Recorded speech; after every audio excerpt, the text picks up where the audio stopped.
Mpasuko katika eneo bunge la Soi, kaunti ya Uasin Gishu imebainika wazi. Hii ni baada ya gavana wa Uasin Gishu Jonathan B. Chelilim kusema kwamba mbunge wa eneo bunge la Soi David Kiplagat ndiye anayehujumu kasi ama utendakazi katika eneo bunge la Soi. Na katika kaunti hii pia kuna mpasuko wa viongozi kiongozwa na mbunge wa Kapseret Oscar Sudi na David Kiplagat wa Soi. Wabunge hawa wameonekana wakati mmoja wanalumbana katika eneo la Mosbridge, katika eneo bunge tu hili la Soi.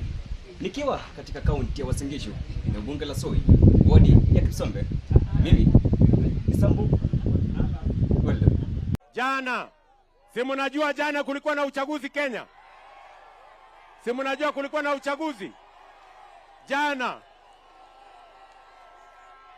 Mimi nawauliza, jana tulikuwa na uchaguzi katika taifa letu la Kenya mdogo, si ndio?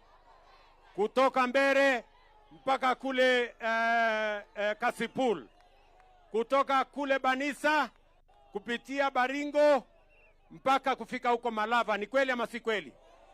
Kati ya viti 7, si ndio, ya ubunge na senate, yote 7 ilishindwa na broad based government. Ni kweli ama si kweli?